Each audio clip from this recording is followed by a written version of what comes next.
여러분 안녕하십니까? 국회를 대신하는 비상입법기구 예산을 마련하라는 내용의 이른바 최상목 문건에 대해 어제 헌재에 출석한 윤 대통령은 나는 문건을 준 적도 없고 나중에 언론에서 봤을 뿐이라 내용도 모른다는 식으로 답했죠.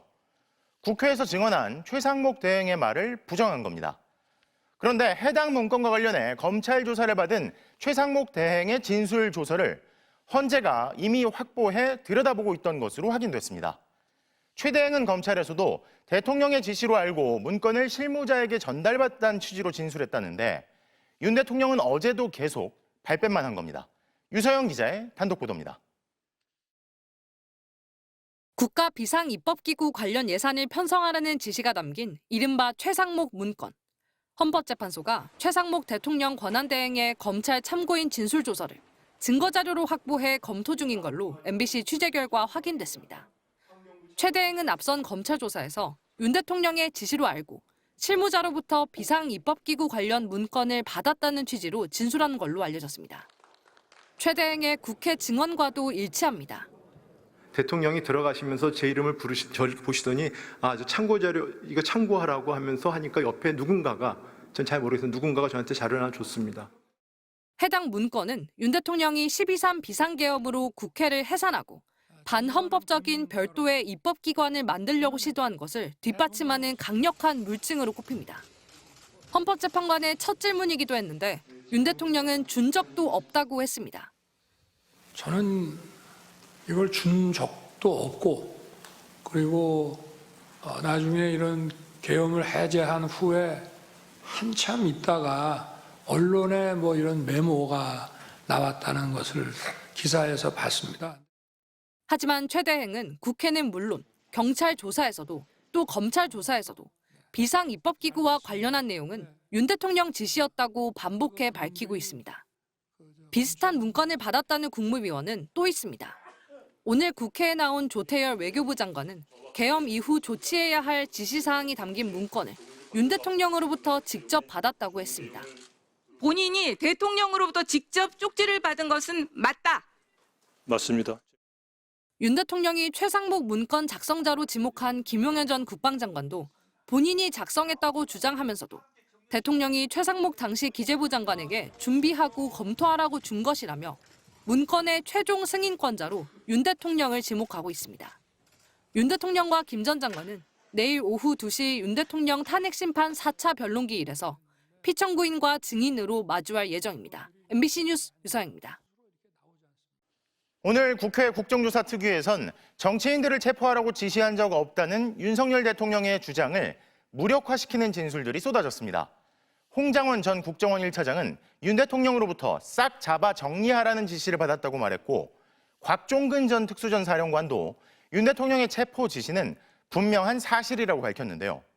내겐 책임이 없다는 대통령 혼자만 다른 소리를 하고 있는 거죠. 김지은 기자가 보도합니다.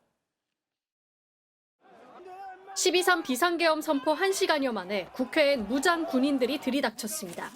소총과 망치로 국회 유리창을 깨고 난입했고 의원들이 모여있던 본회의장 바로 앞까지 뚫고 들어갔습니다.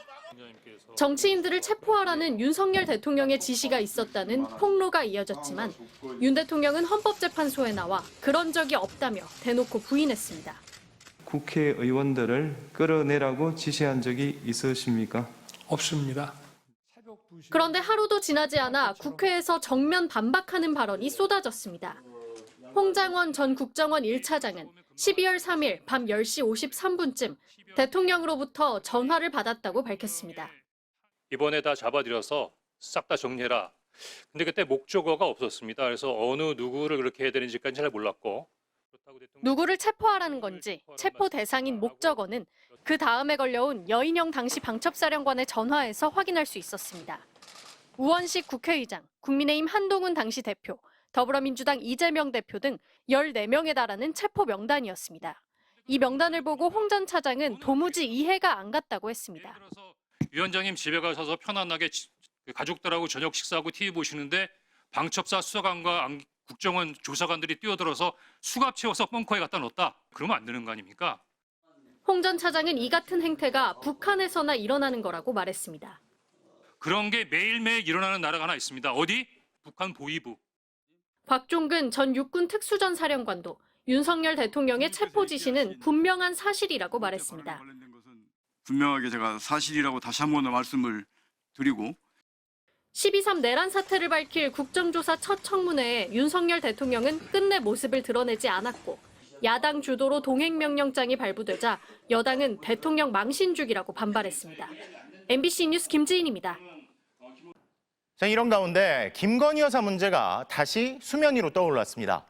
경호처가 이례적으로 국무위원이나 군 수뇌부가 아닌 민간인 김건희 여사에게 도감청을 막는 보안 휴대전화인 비화폰을 제공했다는 건데요. 대체 누구와 얼마나 비밀스러운 연락을 주고받아야 했길래 비화폰까지 썼는지 의문인데 이에 대해 김성훈 차장은 기밀이라 설명할 수 없다며 답을 피했습니다. 홍익표 기자가 보도합니다. 국가 기밀을 다루는 대통령과 국무위원, 군 지휘부에게 지급되는 비화폰은 도감청을 막는 보안 휴대전화입니다. 이 비화폰이 윤석열 대통령뿐 아니라 김건희 여사에게도 지급됐다는 주장이 제기됐습니다. 김건희 씨에게도 비화폰을 지급한 적 있죠? 확인해 드릴 수 없습니다. 왜 확인을 못합니까? 자기한테 불리한 걸 확인을 못한다 그러고.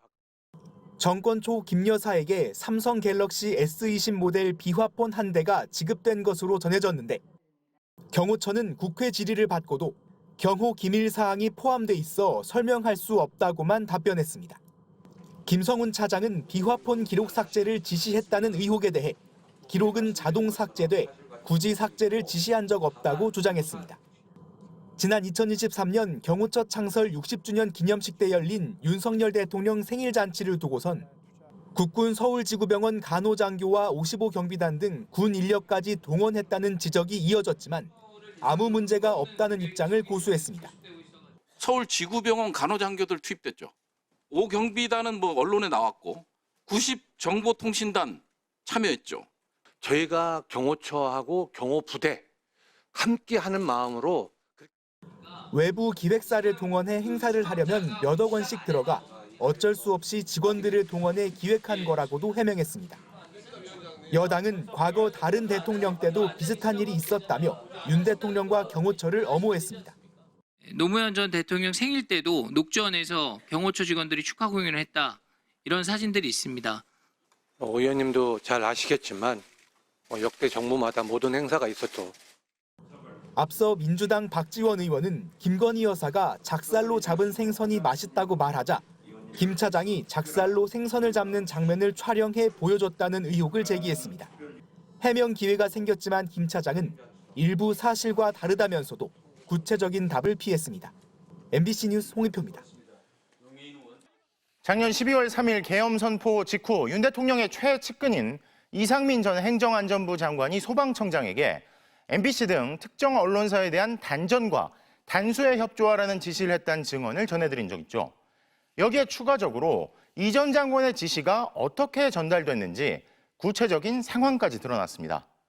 하지만 국회에 나온 이 전 장관은 말 못할 사정이 있는 건지 증언하지 않겠다는 답변만 되풀이했습니다. 박솔립 기자가 보도합니다. 12.3 비상계엄이 선포된 지 1시간쯤 뒤인 밤 11시 37분. 허석권 소방청장이 당시 이상민 행정안전부 장관의 전화를 받습니다.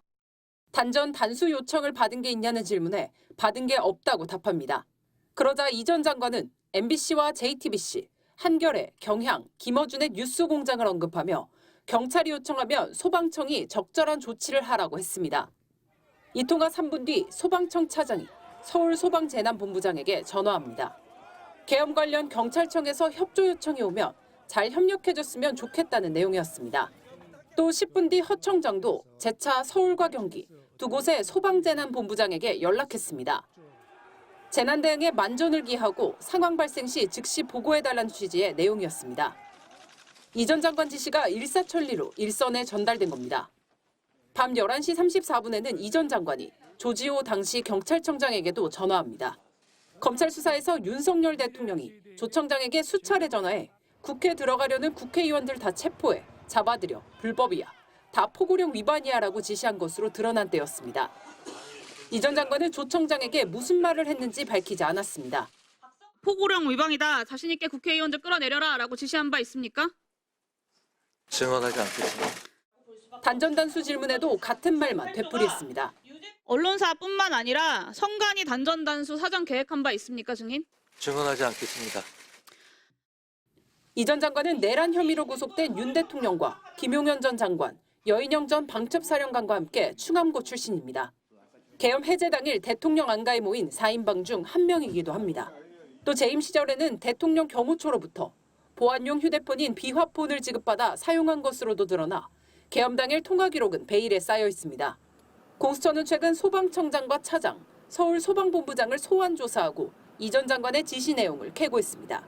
MBC 뉴스 박솔립입니다.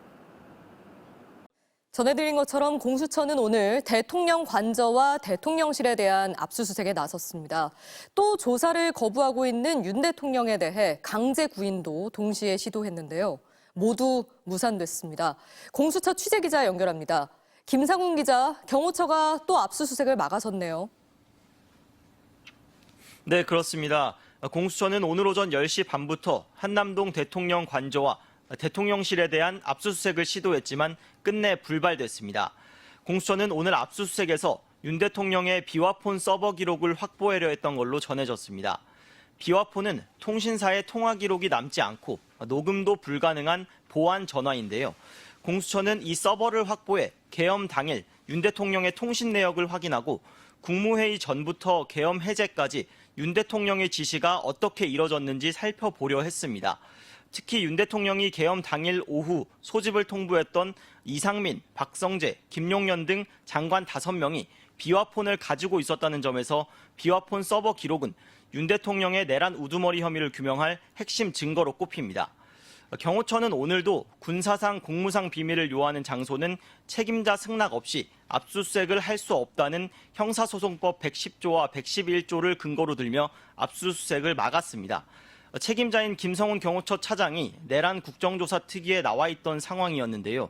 안규백 위원장이 압수수색을 승인해달라고 요청하자 김 차장은 영부인도 경호 대상자라며 법률에 따라 판단하겠다고 했는데 결국 또 압수수색이 불발된 겁니다. 네, 그리고 윤 대통령 강제 구인 시도도 또 실패했는데 시간이 얼마 없는데 직접 조사가 가능할까요? 네, 공수처는 오전 10시 반부터 서울 구치소를 찾아가 윤 대통령 강제 구인을 시도했는데요. 오늘도 5시간 만에 철수했습니다. 3일 연속 강제 구인 시도가 무산된 겁니다. 구치소 현장 조사도 시도했지만 윤 대통령 측 거부로 이뤄지지 않았습니다. 최상목 문건이나 포고령 1호 관련해서 윤 대통령을 직접 조사할 필요성은 큰데요. 윤 대통령 변호인단은 탄핵 심판 변론 준비를 이유로 윤 대통령을 종일 접견하면서 수사를 거부한 걸로 알려졌습니다. 공수처는 이런 상황이라면 이번 주 안에 사건을 대통령 기소권이 있는 검찰에 일찍 넘기는 방안도 검토하는 걸로 알려졌습니다. 지금까지 공수처에서 전해드렸습니다.